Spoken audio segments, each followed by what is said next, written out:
তো নারীদের মধ্যে রূপ ও মাধুর্য যারা আছে সত্যিই সে ভাগ্যবতী। আর পুরুষ ভাগ্যবান কখন জানেন? যখন তার ভিতরে সত্য সুন্দরের কোনো শক্তি কাজ করবে।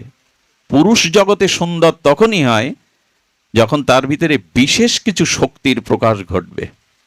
বোঝা যায় হয়তো সঙ্গীতে, হ্যাঁ, নাহলে বিদ্যায়, নাহলে ভাগবতে বিশেষ কোনো শক্তি যদি কোনো পুরুষের মধ্যে বিকশিত হয়, সেই পুরুষই জগতে সুন্দর।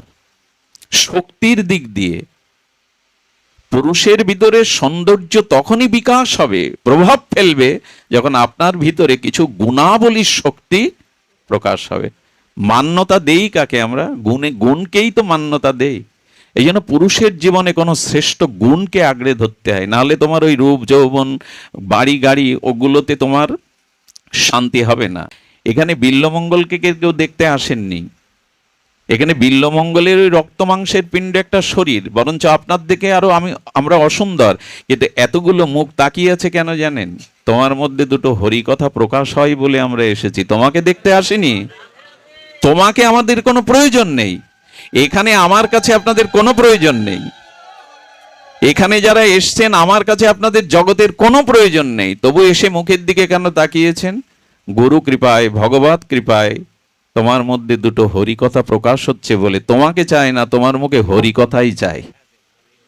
কোনো একটা গুণাবলী জগতে কারো মধ্যে যদি প্রকাশ হয়, সেই পুরুষই জগতে শ্রেষ্ঠ।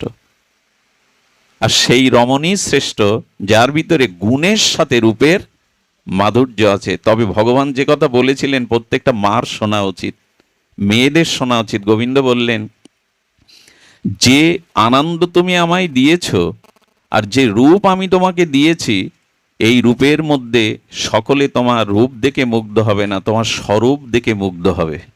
কথাটি খুব মূল্যবান। যে মেয়েদের রূপ আছে, মায়েদের রূপ আছে, তাদের ভিতরে যে ভগবত স্বরূপের ভাবনা না থাকে, ওই রূপ তার জীবনে ধ্বংসের কারণ হয়ে যাবে, অন্যের ধ্বংসের কারণ হয়ে যাবে। প্রদীপ জ্বললে তার উদ্দীপ্ত শিখা দেখে যেমন কীট পতঙ্গগুলো ওই রূপে ঝাঁপ দিয়ে পুড়ে মরে, বোঝা যায়। প্রদীপ জ্বালিয়ে দেন, আগুনের শিখার রূপ দেখে কীট পতঙ্গগুলো ঝাঁপ দিয়ে ওখানে কি করে? পুড়ে মরে। তো যার ভেতরে ভগবত স্বরূপের চেতনা নেই, সেই রমণী যদি রূপবতী হয়, সে সংসারকে ধ্বংস করে ফেলবে, পরিবারও ধ্বংস করবে, অন্যদেরও ধ্বংস করবে। গোবিন্দ বললেন, যে রূপ আমি তোমায় দিয়েছি এই রূপে কেউ মোহিত হবে না, তোমার স্বরূপ দেখে সবাই মোহিত হবে, তোমার স্বরূপ দেখে সবাই মোহিত হবে। কোনো কোনো মায়েদের দেখলে দেখবেন মাথাটা নত হয়ে যায়, তাকে মা বলে ডাকতে স্বাদ হয়, তার দিকে কুদৃষ্টি দেওয়ার ক্ষমতা কোনো কামক পুরুষেরও থাকে না। এগুলো আমি উপলব্ধি করেছি বলেই বলছি। বৃন্দাবনে এমন এমন মাতাজিকে দেখা যায় যাদের দেখলেই মাথাটা নত হয়, তারা রূপের সাথে সাথে স্বরূপ তাদের ভিতরে জাগ্রত হয়েছে। রূপের সাথে সাথে যদি স্বরূপ জাগ্রত হয়, সেই সৌন্দর্য জগতে মঙ্গলের কারণ হয়ে দাঁড়ায়। সেই সৌন্দর্য, এই কথাগুলো খুব মর্মস্পর্শী কথা। এই জন্য যারা রূপ পেয়েছেন তাদের সেই রূপে স্বরূপের ভাবনা ভাববেন, তবে ওই রূপ সার্থক। আর যারা আমরা রূপ পাইনি, তারা ভেতরে যদি স্বরূপকে জাগাতে পারি, ভগবৎ স্মৃতিকে জাগাতে পারি, এ জগতে তাদের থেকে সুন্দরী বা সুন্দর এ জগতে কেহ নাই। স্বরূপ স্মৃতি জাগাতে হবে। আমার একটা ঘটনা মনে পড়ে, এসি ভক্তি বেদান্ত প্রভুপাদ আমাদের অমৃতের সন্ধানে পত্রিকায় লিখেছিলেন, এক ভক্তপ্রবর তিনি লিখেছিলেন, আমেরিকাতে একটা বড় কোম্পানিতে একটি সুন্দরী ভারতীয় মহিলা চাকরি করত। এত সুন্দরী যে তার সুন্দরের বা সৌন্দর্যে মোহিত হয়ে ওই যে বড় কোম্পানির যিনি মালিক তিনি মোহিত হয়ে গেলেন। কিন্তু ঘটনাক্রমে এই মাতাজির শুধু রূপ ছিল না, গুরুদেবের কাছে দীক্ষার পরে, ইস্কনে আশ্রিত হওয়ার পরে, হরিনাম পাওয়ার পরে তার স্বরূপও জেগে গিয়েছিল। প্রসাদ ভোজী ছিলেন, নিত্য নাম জপ করতেন।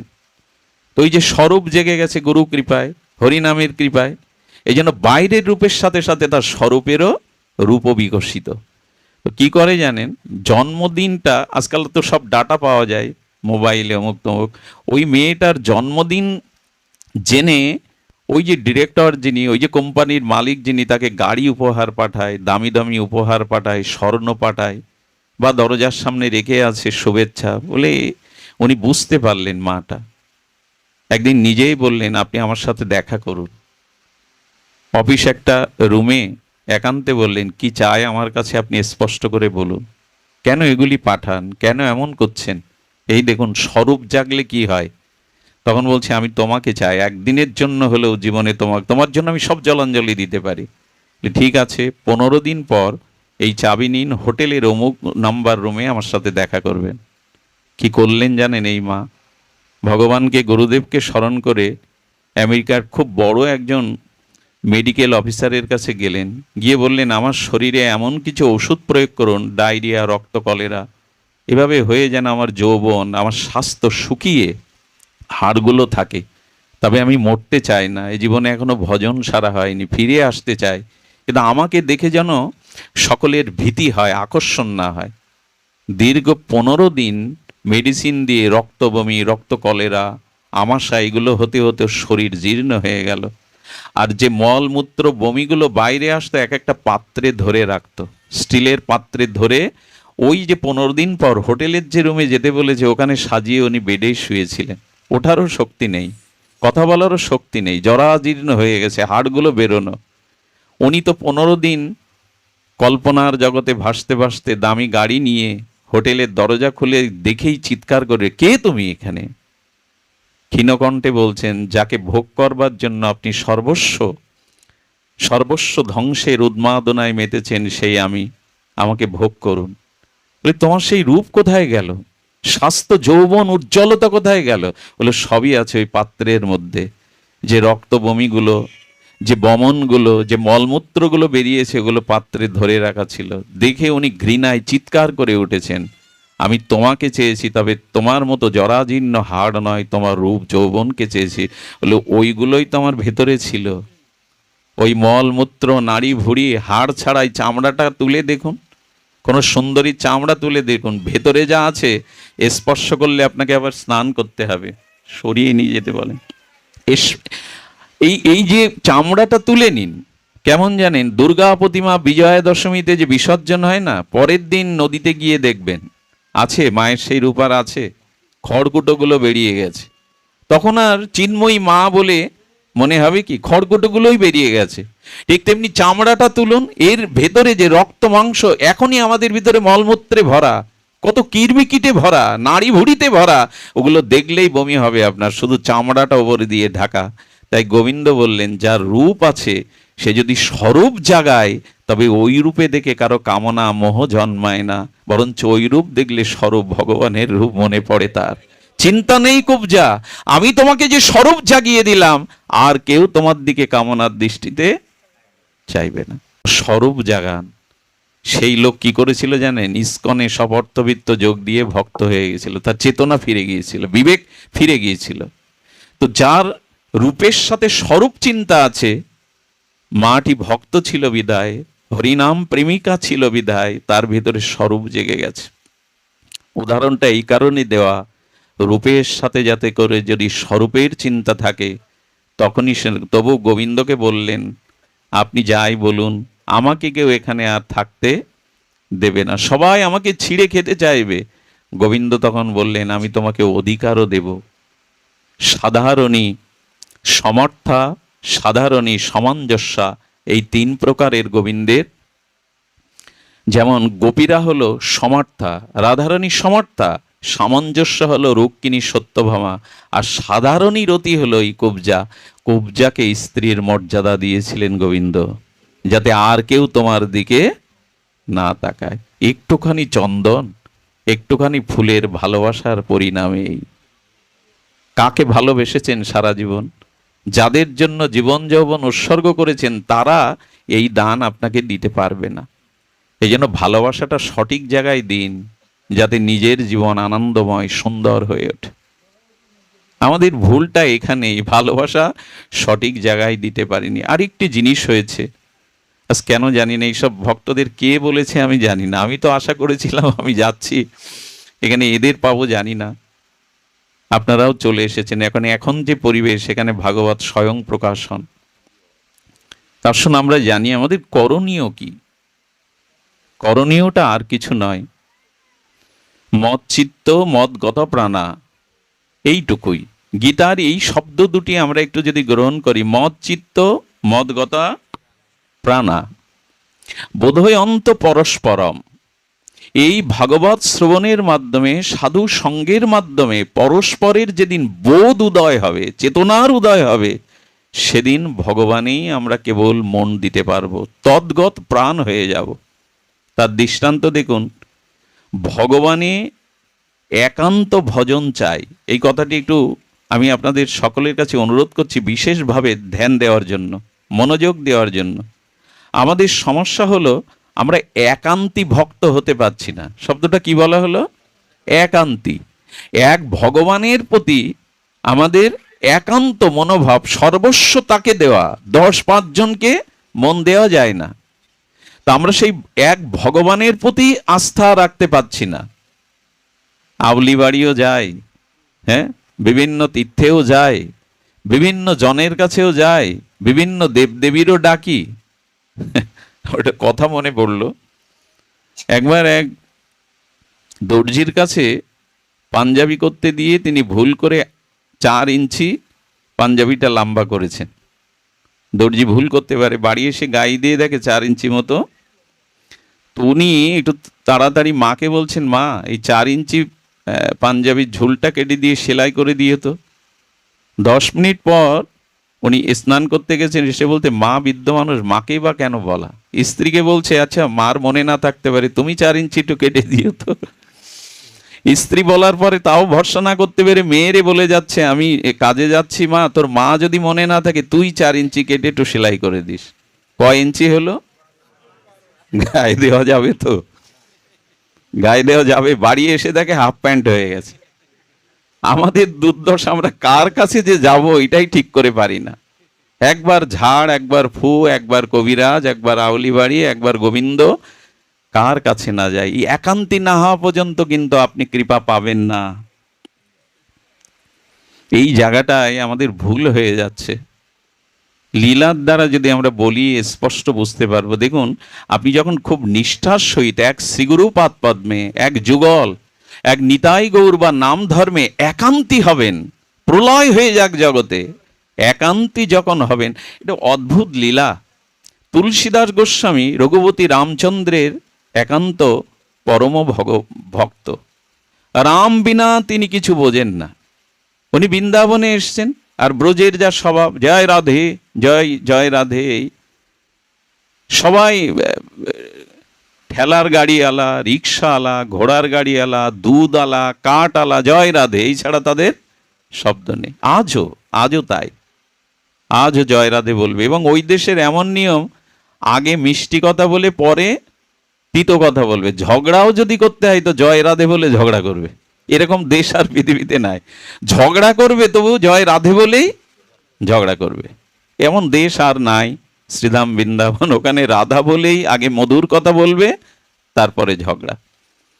তো তুলসীদাস গোস্বামী যাকে দেখছে ওনাকে দেখে সাধু ভেবে জয় শ্রী রাধে, জয় রাধে বলছেন। উনি বলছেন জয় সিয়ারাম, জয় সিয়ারাম। এখন যাকে দেখছেন, একজনকে ডেকে এক বৃদ্ধ ভজনানন্দী ব্রজনিষ্ঠ এক মহাপুরুষকে ডেকে বলছেন, আচ্ছা এখানে যে জয় শ্রী রাধে, জয় শ্রী রাধে বলছে, বলুক, আপত্তি নেই। আমি তো জয় সিয়ারাম, জয় সিয়ারাম বলছি, তো ওরা অন্তত জয় রাধে না বলে জয় রাধেশ্যাম বলুক, শ্যামের নামটা নিচ্ছে না কেন? বুঝতে পারছেন? তুলসীদাস গোস্বামী বলছেন, আমি তো জয় সিয়ারাম, জয় সিয়ারাম বলছি। উনি তো আর রাধেশ্যাম বলবেন না, ওনার একান্তি রামচন্দ্র সীতামায়ের চরণে নিবেদিত। তুলসীদাস গোস্বামী উনি দর্শনও করেছিলেন রাম সীতা, হনুমানজি ওনার গুরু। এই কলিযুগেই চিহ্নিত বাল্মীকি এসেছিলেন তুলসীদাস গোস্বামী হয়ে, রামচরিত মানসের মতো দিব্য গ্রন্থ জগতে প্রকাশের জন্য। তো উনি বলছেন যে অন্তত জয় রাধে শ্যাম বলুক। ব্রজবাসী বাবা বলছেন, না গো, শোনো, রাধে শ্যাম একসাথে বললে কৃষ্ণ যতটা সন্তুষ্ট না হবে, এক শ্রীরাধে বললে গোবিন্দ তার থেকে কোটি গুণ সন্তুষ্ট হবে। তা আবার ওর সাথে শ্যাম জোড়াবো কেন? যদি রাধে বললে কৃষ্ণ কোটি গুণ সন্তুষ্ট হয় শ্যাম নামের থেকে, এটাই নিয়ম। একটা ময়ূর না, শ্রী গোবিন্দের নন্দভবনের সামনে, যশোদা নন্দ ভবনের সামনে একটা ময়ূর বসে বসে এক বৃক্ষতলায়, কৃষ্ণ যখন সকাদের সাথে গোষ্ঠে যেত তখন কৃষ্ণ, শ্রীকৃষ্ণ হ্যাঁ, জয় শ্রীকৃষ্ণ বলতো, 6 বছর ধরে বলেছে। আশাকে জানেন, জয় শ্রীকৃষ্ণ বললে যদি কৃষ্ণ এসে একবার একটু বুকে নেয়, কিন্তু 6 বছরের মধ্যে কৃষ্ণ ওর দিকে ফিরেও তাকায়নি। ময়ূরটা রাগ করে অভিমান করে বলছেন, 6টি বছর ধরে জয় শ্রীকৃষ্ণ বলছি, তুমি আমার দিকে একবার তাকালেও না। আসলে সত্যিই তুমি নিষ্ঠুর। আমি যদি বর্ষনায় গিয়ে জয় রাধে বলতাম, রাধারানী আমায় কৃপা করে দিত, রাধারানী আমায় কৃপা করে দিত, তোমার এখানে আমি থাকবো না। বর্ষনাতে চলেছে, যেতে যেতে বর্ষনায় যখন প্রবেশ করছে, তখনই এক সাধু ওই ময়ূরকে ডেকে বলছে, যাচ্ছ বর্ষনায়, কিন্তু ওইখানে যেন জয় কৃষ্ণ বলো, ওখানে কিন্তু জয় রাধে বলো না। রাধারানীর সামনে তুমি যদি রাধে বলো, রাধাও তোমার দিকে তাকাবে না। সাধু সঙ্গ কেন করতে হয়? তখন বলছে ওইখানে গিয়ে জয় কৃষ্ণ বলবে। বলে 6 বছর বললাম, তাকালো না। এখানে বললে কাজ হবে। রাধারানীর দুয়ারে এসে যেই রাধারানী অষ্টসখী পরিবৃতা হয়ে বেরোচ্ছেন, জয় শ্রীকৃষ্ণ যেই বলেছে, কৃষ্ণ নাম কানে যাওয়ার সাথে সাথে রাধারানী ব্যাকুল হয়ে ময়ূরটাকে ছুটে এসে জড়িয়ে ধরে চুম্বন করেছে। সঙ্গে সঙ্গে কেঁদে বললে, রাধারানী 6 বছর ধরে যাকে ডাকলাম সে বুকে নিল না, আদর করলো না, একবার নাম শুনে তুমি আমাকে এভাবে কৃপা করলে। বললেন, তোর জানা নেই, ওইখানে গিয়ে তুই আমার নাম একবার বলে দেখ, ওইখানে একবার জয় রাধে বলে দেখ, গোবিন্দ এমনি করেই তোকে বুকে টেনে নেবে, তোকে বুকে টেনে নেবে। ফিরে এলেন, সেই যথা অবার্ত ঔষধ জয় রাধে বললে গোবিন্দ সেদিন ছুটে এসে তাকে বুকে নিয়ে নিলেন। এই জন্য যখন নন্দালয়ে যাবেন তখন জয় রাধে বলবেন, আর রাধারানীর কাছে যখন যাবেন বর্ষনায়, তখন জয় শ্রীকৃষ্ণ বলবেন। রাধারানীর কর্ণে ওই নামটা বড় আদরে প্রবেশ করে, উৎকণ্ঠায় প্রবেশ করে। এই জন্য সাধু সঙ্গে এই জন্য করতে হয়, কোথায় কোন ব্যবহারটা, এটা মহাত্মারা জানেন। তো কি হয়েছে, তুলসীদাস গোস্বামী বুঝলেন, যেখানে জয় রাধে বললে বৃন্দাবনে গোবিন্দ, জয় রাধে শ্যামের থেকেও তিনি আনন্দ, খামাকা আর কি বলবো, যাতে গোবিন্দের আনন্দ হয় তাই তো বলবো। এই জন্য গৌড়ীয় ব্রজবাসী বৈষ্ণবরা রাধে ছাড়া আর কিছু বলেন না, জানেন না। তো কি হয়েছে, তুলসীদাস গোস্বামী মন্দিরে গিয়ে ভগবানকে প্রণাম করছে না, কারণ সব জায়গায় তো শ্যাম সুন্দর, সেখানে তো রাম সীতা নাই। একজন বলছেন, মহাত্মা এতদিন ব্রজে এলেন, একবারও তো প্রণাম করতে দেখলাম না আপনাকে। উনি এই কথা শুনে ব্যতীত হয়ে রাধা শ্যামসুন্দর মন্দিরে সামনে গিয়ে বলছে, আমি মাথা নোয়াতে পারি যদি তুমি বাঁশি ছেড়ে ধনুর্ধারী সীতারাম রূপে দেখা দাও। দেখুন কতটা তাদের একান্ত নিষ্ঠা, চিন্তা করা যায়। উনি কি সাধারণ তুলসীদাস গোস্বামী? বলছে, বাঁশি ছেড়ে যদি তুমি ধনুর্ধারী রঘুপতি রামচন্দ্র সীতারূপে দেখা দাও, তখনই আমি মাথা নত করতে পারি। ভগবান এই একান্তি ভক্তের এক নিষ্ঠতা দেখে ধনুর্ধারী ত্যাগ, উনি বংশীধারী ত্যাগ করে ধনুর্ধারী রাম সীতারূপে দেখা দিলেন, এবং তুলসীদাস তখনই লুটিয়ে পড়লেন। চিন্তা করা যায় কতখানি একান্তি এরা। এরা আর কিছু জগৎময় আর কিছু চেনে না, আর কিছু দেখে না। এই একান্তি ভাবটা যতদিন না আসবে। আচ্ছা, সূচের সূক্ষ্ম ছিদ্রের মধ্যে সুতা পরাতে গিয়ে যদি আঁশ থাকে, পরাতে পারা যায়? আজও মায়েরা লালা দিয়ে আঁশগুলো এক করে নেয়, একমুখী করলেই তো প্রবেশ করে। তেমন যতদিন এক গোবিন্দ, এক নামের প্রতি একমুখী একান্তি না হতে পারতেন, ততক্ষণ মন প্রাণ ভগবানে যাবে না। এক মন কতজনকে দেবেন আপনি? এক বস্তু 10 জনের কাছে বন্ধক রাখা যায়? এক মন কজনকে দেব? বরঞ্চ যথা তরুমলং নিষেচেন, এক বৃক্ষের গোড়াতে জল দিলে যেমন শাখা পোশাকা আলাদা করে তাকে জল সিঞ্চন করা লাগে না, পল্লবিত হয়ে ওঠে, ফুলময় ফলময় হয়ে ওঠে, তেমন যথা তরমূল নিষেচেন। ভাগবত বলছেন, এক গোবিন্দকে, এক রাধারানীকে, এক শ্রী গুরুদেবকেই যদি একান্ত মন প্রাণ সর্বস্ব দিতে পারো সতী নারীর মতো, তাহলে ভগবান তোমার কাছে নিজেকে আত্মবিক্রয় করে দেবে, তোমাকে গ্রহণ করবে। এইটাই আমাদের নাই। আমরা কোন দিকে যাই তা নিজেও জানি না। আরে মরতেও যদি হয়, ঠকতেও যদি হয়, ওই চরণ ধরে মরুন, আর কোনো চরণে যাওয়ার। এই একান্তি ভাবটা আমাদের মধ্যে, আমরা যে পাত্রে যাই সেই রং ধারণ করি। এই জন্য আমাদের ভক্তি নিষ্ঠা আসছে না, আমাদের ভজনে নিষ্ঠা আসছে না। দেখুন, আপনি যখন যথাযথ ভজনও করবেন, তখন দেবতারাও আপনার সাথে শত্রুতা করবে। খুব মার্মিক একটা কথা শুনুন। একবার হরিদ্বারে গুরুকুলে এক পিতামাতা এসেছে, তার পুত্রকে ওইখানেই তিনি বেদ শিক্ষা, গুরুকুলের আধ্যাত্মিক শিক্ষায় শিক্ষিত করার জন্য দিয়েছেন।